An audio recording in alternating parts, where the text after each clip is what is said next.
두려워 말라. 이 불길이 너를 사르지 못하게 하리라. 운이야담을 찾아주셔서 감사합니다. 구독과 좋아요는 큰 힘이 됩니다. 이야기 바로 시작하겠습니다. 아주 먼 옛날 안개조차 길을 잃는다는 만수산 깊은 골짜기 이야기를 아시나요? 그곳에는 태양빛보다 먼저 짙은 안개가 세상을 덮곤 했답니다.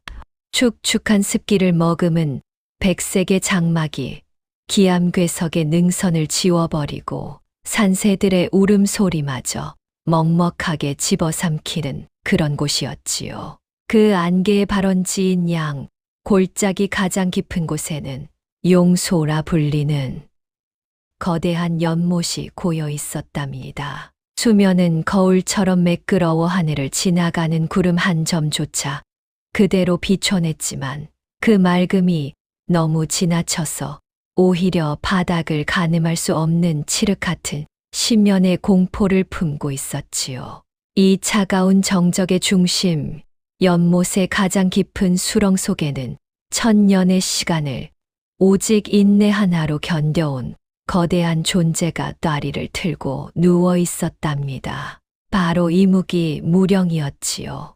그가 한 번씩 깊은 숨을 내뱉을 때마다 연못 밑바닥에서는 주먹만 한 기포들이 솟구쳐 올라 수면 위에 커다란 동심원을 그리곤 했답니다.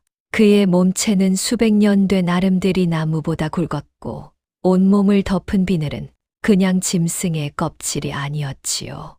오랜 세월 산의 전기와 달빛을 받아 벼려진 황금 갑옷과 같아서 어두운 물속에서도 스스로 은은한 빛을 내며 찬란하게 일렁였답니다. 무령의 머리 위, 미간 사이에는 핏줄이 툭툭 붉어진 채 팽팽하게 부풀어 오른 혹이 하나 있었는데 그건 이제 곧 껍질을 뚫고 솟구쳐 오를 신성한 뿔의 전조였답니다. 천년이라는 긴 인고의 시간이 마침내 완성에 이르렀다는 증거였지요. 하지만 무령은 그 압도적인 힘을 가지고도 지난 천년간 단 한 번도 산 생명의 피를 취하지 않았답니다. 배고픔이 창자를 끊어놓을 듯한 세월 속에서도 그는 오직 새벽의 이슬과 달빛 그리고 산바람에 실려온 풀향기만을 머금으며 공력을 쌓아왔거든요. 연못가에 핀 가녀린 들꽃 하나가 물을 마시러 온 노루의 발에 밟힐까봐 그는 물 밑에서 거대한 몸을 뒤척이는 것조차 조심스러워했답니다. 그의 황금빛 눈동자에는 포식자의 살기 대신 영겁의 고독을 견뎌낸 자만이 가질 수 있는 자애로운 인내가 서려 있었지요. 이제 승천까지 남은 시간은 단 사흘이었답니다. 천년의 기다림이 하늘의 문을 열기 직전 용소에는 폭풍전야 같은 고요만이 감돌고 있었답니다. 용소의 냉기가 채 닿지 않는 숲 언저리에는 낡은 초가 오두막이 하나 있었는데 그 안에는 항상 마른 쑥 향기와 오래된 종이 냄새가 자욱했답니다. 그곳에 사는 눈먼 노파는 거친 삼배옷을 입고 앉아 보이지 않는 눈으로 창밖의 용소 방향을 가만히 응시하곤 했지요. 그녀의 손은 세월의 풍파를 다 겪은 고목의 뿌리처럼 깊게 패어 있었지만 그 따뜻한 손길로 무릎 위에 앉은 손녀 연희의 머리카락을 천천히 쓰다듬어 주었답니다. 연희야, 저 용소 깊은 곳에는 천년을 기다린 이무기님이 살고 있단다. 사람들은 무서운 괴물이라 부르며 근처에도 안 가지만 사실 그분은 하늘과 땅을 잇는 가장 외로운 수행자란다. 그런데 연희야, 꼭 기억하렴.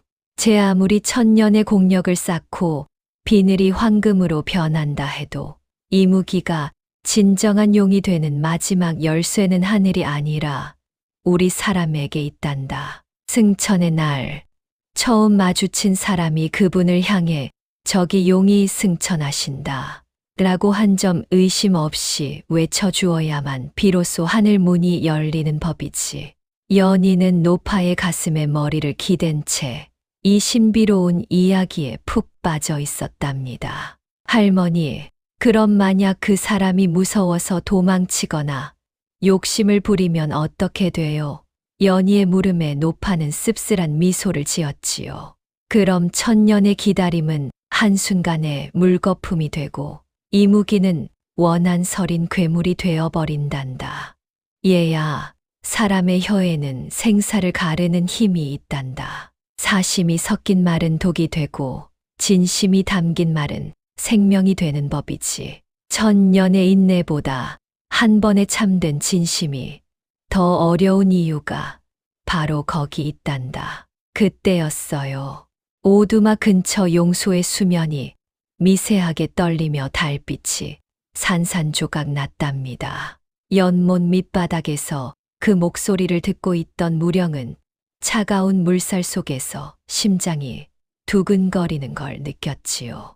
자신의 운명이 나약한 인간의 짧은 외침 하나에 달려 있다는 게 야속하기도 했지만 노파의 목소리에 담긴 따스한 연민은 그의 황금빛 눈동자를 잠시나마 적셨답니다. 보이지 않는 눈으로 자신을 꿰뚫어 보는 듯한 노파와 맑은 영혼을 가진 아이, 무령은 처음으로 자신이 용이 되어야 할 이유가 단순히 하늘에 오르기 위함이 아닐지도 모른다는 기대를 품게 되었답니다. 그때 하늘은 마치 무거운 구리 솥뚜껑을 덮어버린 듯 숨 막히는 열기만 토해내고 있었답니다. 만수산 자락의 마을은 3년째 이어지는 지독한 가뭄에 서서히 말라 죽어가고 있었지요. 푸른 벼가 물결치던 논바닥은 이제 거북의 등껍질처럼 처참하게 갈라져 입을 벌리고 있었고 산들바람 대신 숨을 턱턱 막히게 하는 매캐한 흙먼지만이 골목을 휩쓸었답니다. 마을 어귀의 고목조차 잎을 모두 떨군 채 앙상한 가지만 남았고 기우제를 지내기 위해 모인 사람들의 얼굴에는 간절함보다는 이제 기력을 다한 이들의 깊은 원망만이 가득했지요.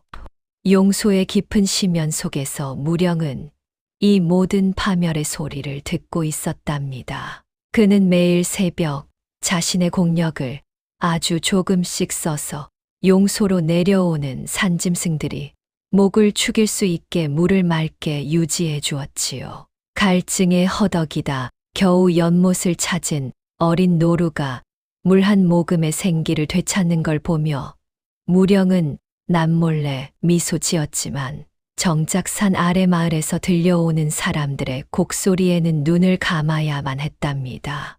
지금 이 대지를 적시기 위해 억지로 비를 내린다면 1000년 동안 모아온 기운이 순식간에 흩어져 버려 승천은 영영 불가능해질 테니까요. 하지만 밤마다 산바람을 타고 오는 사람들의 통곡은 날카로운 가시가 되어 무령의 비늘 사이사이를 찔렀답니다. 하늘도 무심하시지. 이무기가 물을 독차지하고 있는 게 분명해. 라는 저주가 들릴 때마다 무령은 차가운 바위에 몸을 문지르며 괴로움을 달랬지요. 자비와 오욕 그리고 승천의 열망 사이에서 무령의 고뇌는 점점 깊어갔답니다. 연못 안의 평화로운 정적과 연못 밖에 타오르는 지옥. 무령은 자신의 꼬리가 만드는 작은 물결조차 사람들에게는 사치스러운 조롱이 될까 두려워 더 깊은 수렁 속으로 몸을 숨기며 다가올 승천의 날을 기다리고 있었답니다. 마을의 민심은 흉흉하기 이를 데 없었지요. 우물은 마르고 가축들은 쓰러져 나가니 사람들의 눈에는 살기가 등등해졌답니다. 사또는 이 상황을 이용해 자신의 권위를 세우려 했고 모든 불행의 화살을 용소의 이무기에게 돌리기 시작했답니다. 저 괴물이 하늘로 올라가려고 세상의 모든 습기를 빨아들이고 있다. 사또의 외침에 사람들은 돌을 들고 용소로 향하기 시작했어요. 무령은 물밑에서 전해오는 수많은 발소리에 몸을 떨었지요. 이것이 그가 1000년 동안 가장 두려워했던 인간의 증오였으니까요. 그러던 어느 칠흑 같은 밤이었어요. 달빛조차 자욱한 흙먼지에 가려 희미하게 비치던 그 잔인한 시간에 연희는 가뭄에 말라가는 할머니의 가쁜 숨소리를 들으며 산비탈을 헤매고 있었답니다. 단 한 뿌리의 약초라도 찾아서 할머니를 살려야 한다는 절박함 때문이었지요. 마른 나뭇가지가 옷자락을 잡아 끌고 날카로운 바위가 맨발을 핥히었지만 눈먼 소녀의 손끝은 오직 땅을 더듬으며 약초를 찾고 있었답니다.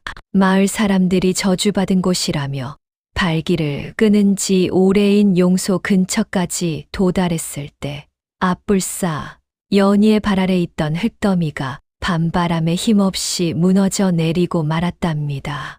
아, 소녀의 짧은 비명은 안개 속에 흩어졌고 연희의 몸은 허공을 갈라 얼음처럼 차가운 용소의 수면 아래로 깊숙이 빨려 들어가 버렸지요. 숨을 조여오는 수압과 폐부로 밀려드는 찬물 속에서 연희는 죽음의 그림자를 보았답니다.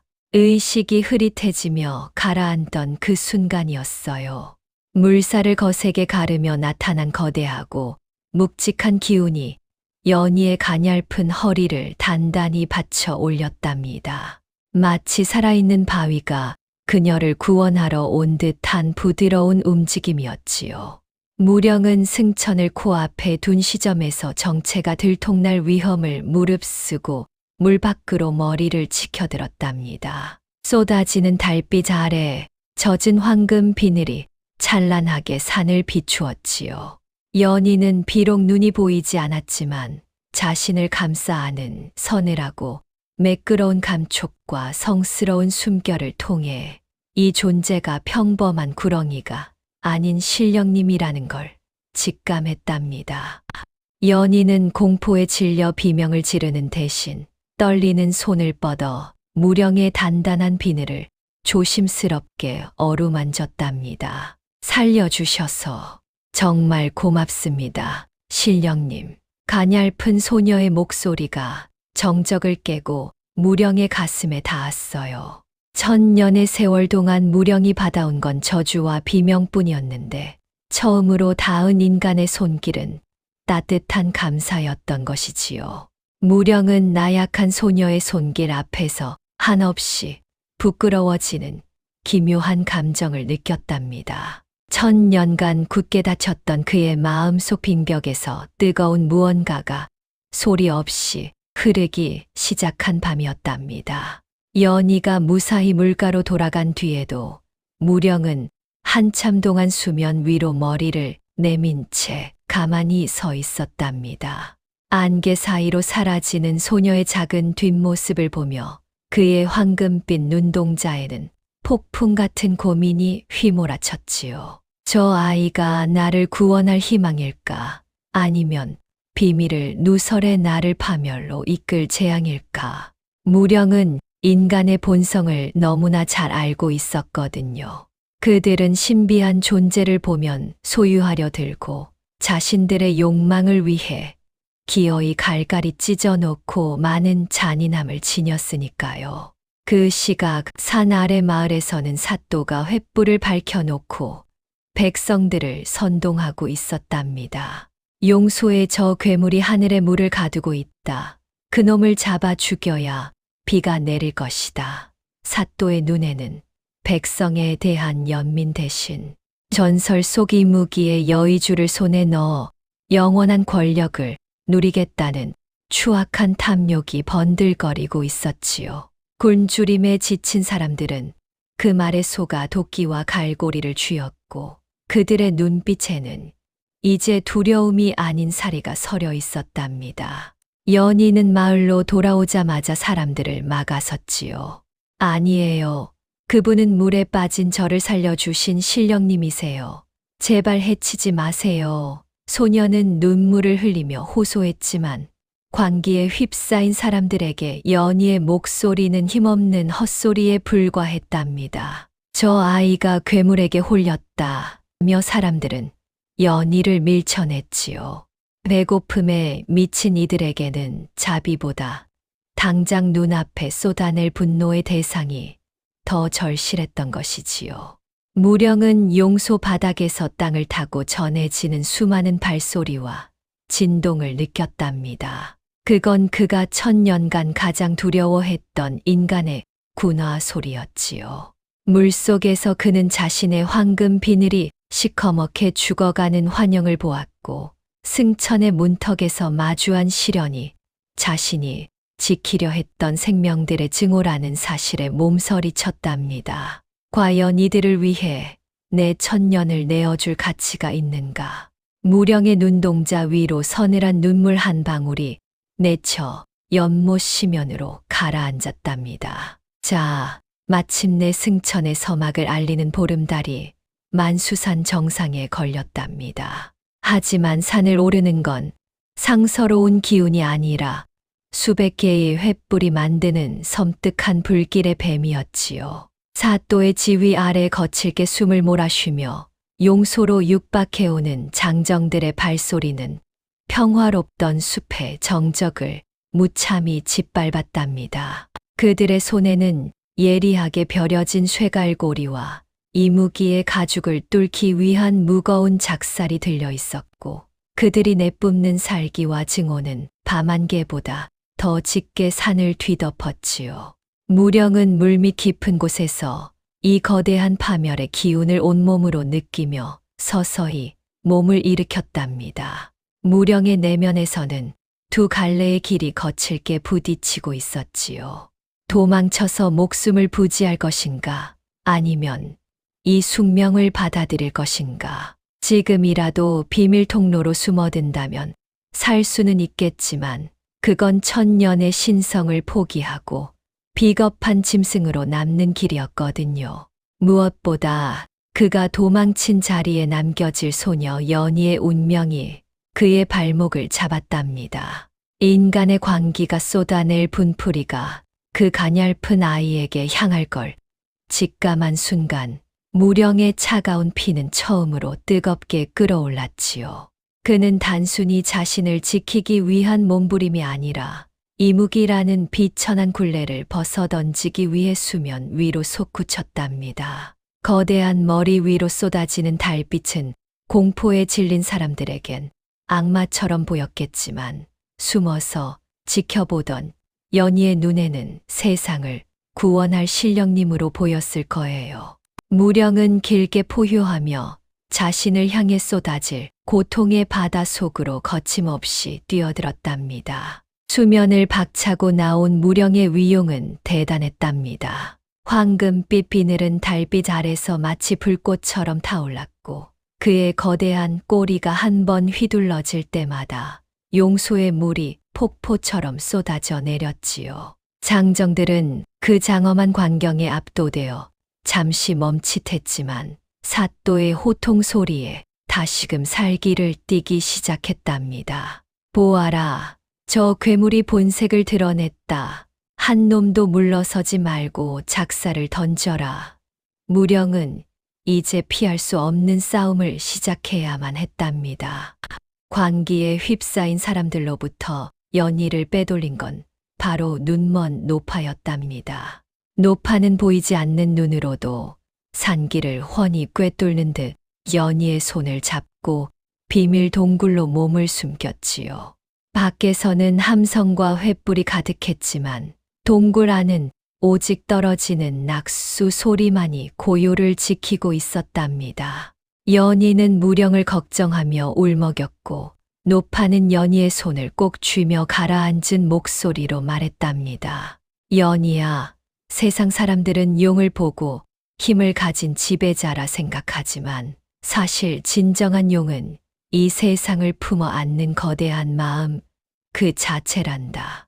뿔이 돋고 금빛으로 변하는 건 껍데기에 불과해. 1000년의 공력이란 결국 자신의 욕망을 씻어내고 타인의 고통을 자신의 것으로 느끼는 자비의 시간을 말하는 것이지.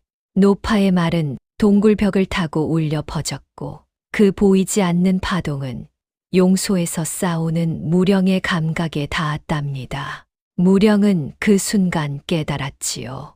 자신이 갈구했던 승천이 단순히 하늘로 올라가 신선이 되는 게 아니라 대지의 생명들을 위해 자신을 온전히 비워내는 과정이라는 것을요. 연희와 노파가 나누는 맑은 유대감은 무령에게 새로운 생명력을 불어넣었답니다. 그는 이제 죽음을 피하려는 짐승이 아니라 사랑하는 생명을 지키기 위해 고통을 감내하는 신적인 존재로서 자각하기 시작했지요. 하늘과 땅 사이 가장 비천한 구렁이의 몸속에 고귀한 신성이 싹트기 시작한 것이랍니다. 무령은 비늘이 찢기고 피가 흐르는 고통 속에서도 눈동자만큼은 더 맑은 황금빛으로 빛내기 시작했어요. 이제 그는 더 이상 사람들을 죽이거나 증오하지 않기로 마음먹었답니다. 대신 그들의 죄악까지도 자신이 짊어지고 가겠다는 듯 장엄한 침묵으로 공격을 받아내기 시작했지요. 사또는 용소 주위에 거대한 기름솥을 걸고 연못 안으로 유황가루를 뿌리기 시작했답니다. 물속의 산소는 사라지고 뜨거운 기름기와 도깨기 무령의 황금 비늘을 시커멓게 좀먹어 들어갔지요. 장정들은 갈고리를 던져 무령의 몸 곳곳을 낚아챘고 찢어지는 비늘 사이로 푸른빛의 영액이 흘러나왔답니다.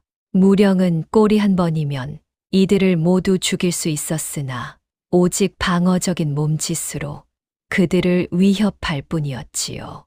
무령이 반격하지 않자 사또는 더욱 오만해졌답니다. 저 괴물이 기운이 다했다. 이제 산에 불을 놓아 숨구멍을 막아버려라. 사또의 명령에 따라 만수산 자락에 거대한 화마가 일어났지요. 가뭄에 바싹 마른 숲은 순식간에 불지옥으로 변했고 도망치지 못한 어린 짐승들이 비명을 지르며 타들어갔답니다. 무령은 자신의 승천보다 산의 생명들이 죽어가는 것에 더 큰 고통을 느꼈지요. 결국 무령은 거대한 몸을 연못 밖으로 끄집어내어 불길이 번지는 길목을 가로막았답니다. 황금 비늘은 불길에 그을려 흉측하게 타들어갔고 뜨거운 열기가 폐부를 찔렀지만 그는 멈추지 않았답니다. 연못의 물을 몸에 가득 머금었다가 불길 위로 뿜어내며 나무들을 적셨지요. 살을 태우는 고통 속에서도 무령은 비명을 삼키며 산의 수호신 역할을 다했답니다. 장정들은 그 처절한 모습에 압도되어 하나둘 뒷걸음질 치기 시작했지만 오직 탐욕에 눈이 먼 사또만이 작사를 고쳐주며 무령의 심장을 노리고 있었답니다. 무령의 몸은 이미 만신창이었지요. 아름답던 황금 비늘은 검게 탔고 군데군데 살점이 패여 나갔답니다. 하지만 그는 오직 연희가 있는 동굴 쪽을 바라보며 버텼어요. 자신이 여기서 무너지면 온 산이 잿더미가 될 거라는 걸 잘 알고 있었으니까요. 마침내 최후의 일출이 다가오자 만수산 하늘은 기이한 보랏빛으로 물들며 천지를 뒤흔드는 천둥 소리를 내뱉었답니다. 무령의 몸에서는 억눌려왔던 천년의 공력이 폭발하듯 뿜어져 나왔고 머리에 돋아난 뿔은 태양보다 더 찬란하게 빛나기 시작했지요. 사또는 눈이 멀어버릴 듯한 광채 앞에서도 여의주를 갖겠다며 최후의 공격을 준비했답니다. 무령은 이제 선택의 정점에 섰지요. 그는 공중으로 솟구쳐 올라 먹구름을 불러 모았답니다. 그의 의지 한 번이면 온 세상을 적실 비를 내릴 수도 있었고 혹은 그 모든 수기를 자신에게만 집중시켜 오직 자신만의 화려한 승천을 이룰 수도 있었거든요. 무령이 공력을 집중하자 산 아래 가뭄은 역설적으로 더욱 심해졌답니다. 대지의 마지막 습기까지 승천을 위한 기운으로 빨려 올라갔기 때문이지요. 사람들은 목을 움켜쥐며 쓰러졌고 산의 나무들은 하얗게 말라 비틀어졌답니다. 무령은 구름 위에서 이 참혹한 광경을 내려다보았지요. 자신의 승천이 완성되어 갈수록 대지는 죽어가는 모습이라니요. 그때 연희의 간절한 기도가 바람을 타고 그의 귓가에 닿았답니다. 신령님, 저희를 버리셔도 좋으니 부디 그곳에서는 행복하소서. 그 순수한 축복은 무령의 심장을 날카롭게 베었답니다. 자신의 영광이 타인의 파멸 위에 세워지는 것이라면 과연 그것이 진정한 신의 길인가에 대한 거대한 회의가 그를 덮쳤지요. 천년의 꿈이 완성되기 직전 무령은 자신의 존재 가치에 대한 가장 처절한 물음에 직면했답니다. 그는 하늘 문 앞까지 도달했음에도 불구하고 선뜻 발을 내딛지 못하고 멈춰 섰습니다. 승천의 기운에 겁을 집어먹었던 사또는 최후의 수단으로 연희를 잡아 용소 앞으로 끌고 왔답니다. 그는 연희의 목에 칼날을 들이대며 하늘을 향해 포효했지요. 이무기야, 내가 내려오지 않으면 이 아이를 기름솥에 던져버리겠다. 사또의 눈은 이미 인간의 것이 아닌 광기와 탐욕으로 충혈되어 있었답니다. 마을 사람들은 처음엔 주저했으나 사또가 약속한 곡식과 돈에 눈이 멀어 하나둘 동조하기 시작했지요. 그래, 저 아이만 희생하면 비가 온단다. 군중의 외침은 거대한 악의 파도가 되어 산을 뒤흔들었답니다. 인간의 본성이 가장 추악하게 드러나는 순간이었고, 이건 무령이 1000년간 지켜온 인내의 한계를 시험하는 일이었지요. 무령은 구름 위에서 이 광경을 보고 눈이 핏빛으로 변했답니다. 자애와 평정심은 순식간에 사라지고 배신감과 분노가 그 자리를 채웠지요. 그는 사또와 동조하는 인간들을 모조리 찢어 죽이고 싶은 충동에 휩싸였답니다. 그의 황금빛 오로라는 점차 어두운 보랏빛 화염으로 변해갔고 대지는 그의 분노의 반응에 지진과 함께 갈라지기 시작했지요. 신이 되려던 존재가 악귀로 변하기 직전의 일촉즉발의 순간이었답니다. 무령은 하늘 문을 등지고 다시 대지를 향해 머리를 돌렸습니다. 그가 입을 벌리자 검은 번개가 쏟아져 내렸고 산짐승들은 겁에 질려 구멍 속으로 숨어들었습니다. 하늘의 법도를 어기고서라도 저 간악한 무리들을 멸하겠다는 일념이 무령의 이성을 마비시키고 있었던 것이지요. 하지만 무령의 내면을 지배한 분노는 즉각적인 대가를 불러왔답니다. 하늘을 뒤덮었던 상서로운 구름은 흩어지고 승천을 돕던 천문의 빛은 차갑게 식어버렸지요. 분노는 신성의 가장 큰 독이었고 무령은 스스로 그 독을 들이켰던 것이에요. 황금 비늘은 생기를 잃고 잿빛으로 변해갔으며 머리 위의 뿔은 금이 가며 조각나기 시작했지요. 무령은 고통스러운 비명을 지르며 대지로 추락했답니다. 하하하, 보아라, 저 괴물은 이제 힘을 잃었다. 사또는 광소하며 연희를 밀쳐내고 무령의 몸에 작사를 내리꽂았답니다. 무령은 차가운 흙바닥을 뒹굴며 고통에 몸부림쳤지요. 1000년의 세월이 단 한순간의 분노로 물거품이 된 것이었답니다. 그는 이제 용이 될 수 없는 그저 흉측한 짐승에 불과했지요. 사또의 작살은 무령의 심장을 향해 다가왔고 마을 사람들은 그 몰락을 비웃으며 돌을 던졌답니다.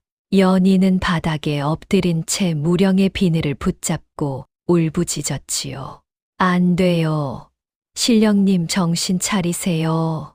하지만 무령의 눈에는 이제 아무런 빛도 남아있지 않았답니다. 모든 걸 잃었다는 절망과 인간에 대한 혐오만이 그의 영혼을 갉아먹고 있었지요. 가뭄의 열기는 이제 무령의 마지막 생명력마저 말려버릴 듯 거세게 타올랐답니다. 무령은 눈을 감으며 자신의 존재가 이대로 소멸하기만을 바랐답니다. 만수산의 모든 정기가 그를 외면하는 듯했고 대지는 그의 피로 얼룩져 차갑게 식어갔습니다. 차디찬 대지에 쓰러진 채 무령은 자신의 심장 깊은 곳에 간직해온 여의주를 떠올렸답니다. 그건 천년 수행의 결정체이자 용이 될 수 있는 유일한 열쇠였지요. 그는 마지막 힘을 짜내어 입안에서 빛나는 여의주를 머금었답니다. 이 구슬을 삼키기만 하면 용은 되지 못해도 강력한 마력으로 사또와 사람들을 단숨에 멸할 수 있었거든요. 증오와 복수심이 그의 귓가에 속삭였지요. 모두 죽여라.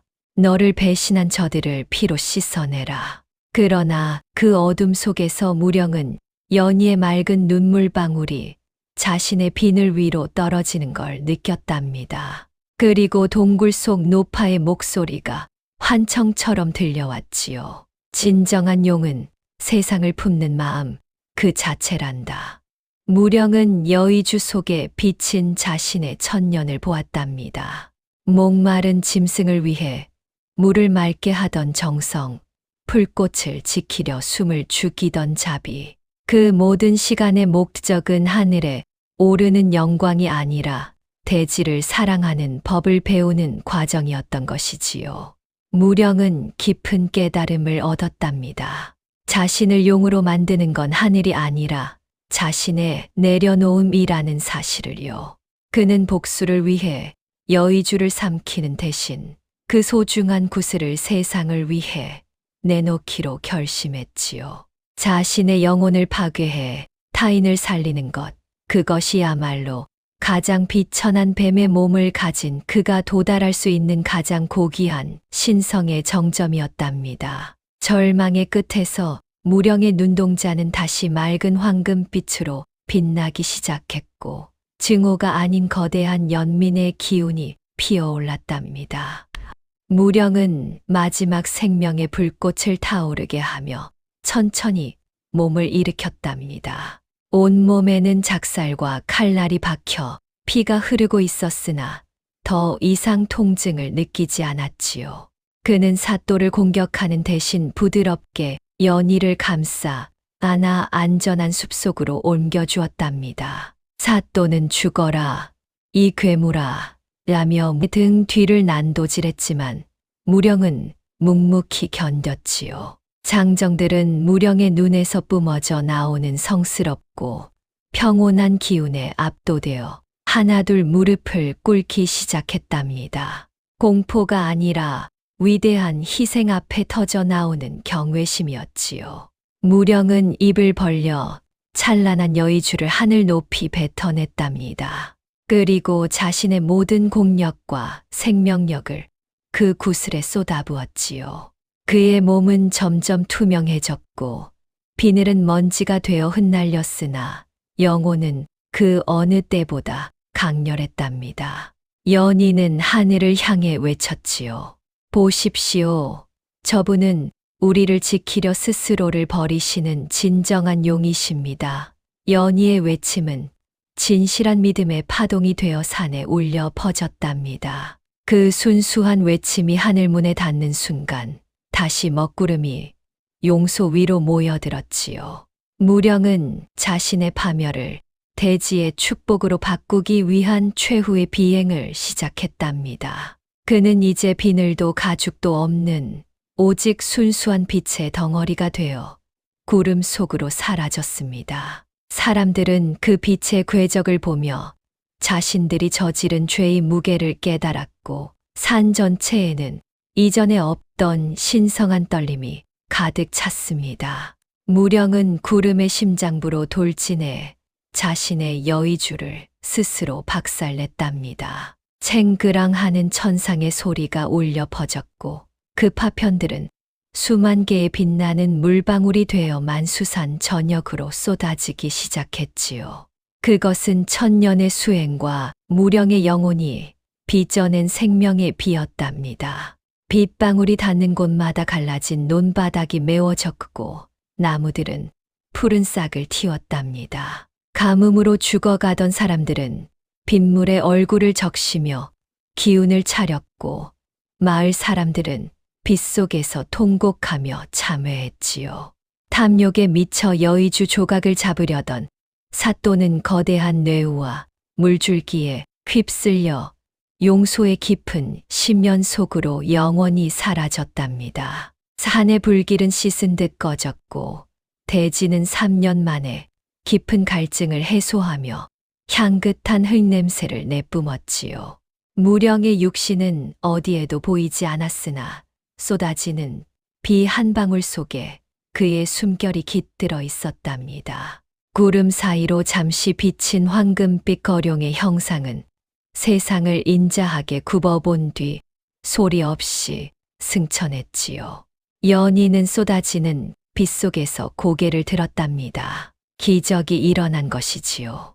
무령의 영혼이 담긴 빗물이 연희의 눈을 적시자 칠흑했던 어둠이 걷혔답니다.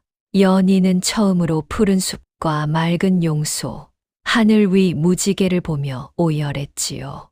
무령은 승천을 포기함으로써 연희에게 빛을 선물했고 사람들에게는 용서와 생명을 남겨주었답니다. 가장 위대한 희생을 통해 가장 완벽한 용으로 거듭난 순간이었지요. 마을 사람들은 빗물을 그릇에 받아 마시며 무령의 이름을 불렀고 그 소리는 산메아리가 되어 멀리 퍼져 나갔습니다. 폭풍우가 지나간 만수산은 이전보다 훨씬 맑고 신성한 기운으로 가득 찼답니다. 무령이 누워있던 용소 옆에는 거대한 황금색 바위가 생겨났고 사람들은 그곳을 용신암이라 부르며 대대로 지켰지요. 사람들은 더 이상 탐욕을 부리지 않았고 가뭄이 들어도 서로를 탓하지 않으며 무령의 희생을 기억하며 살아갔답니다. 연희는 이제 어여쁜 처녀가 되어 매일 용소를 찾아 꽃을 바쳤지요. 그녀의 눈동자는 무령의 비늘처럼 맑은 황금빛 광채를 머금고 있었고 그녀가 그리는 용의 그림은 마치 살아 움직이는 듯 했답니다. 노파는 평온하게 세상을 떠났고 연희는 할머니의 가르침대로 이 전설을 아이들에게 들려주며 무령의 자비가 끊이지 않게 했지요. 안개 낀 새벽이면 용소 위로 찬란한 무지개가 피어오르곤 한답니다. 사람들은 그것이 승천한 무령이 여전히 자신들을 지켜보며 건네는 미소라고 믿었지요. 연못가에는 무령이 아꼈던 이름 모를 들꽃들이 흐드러지게 피어났고 그 향기는 산바람을 타고 골목을 부드럽게 감쌌답니다. 천년의 기다림 끝에 찾아온 평화는 더 이상 깨지지 않을 축복이 되어 만수산 품속에 영원히 머물렀답니다. 자, 연희가 지금도 용소 앞에서 여러분을 기다리고 있을지도 몰라요. 무령의 이야기가 여러분의 마음속에도 작은 빗방울이 되어 내리길 바랍니다. 이 이야기는 여기서 끝이지만 무령의 자비는 지금도 이 산천 어딘가에 흐르고 있답니다.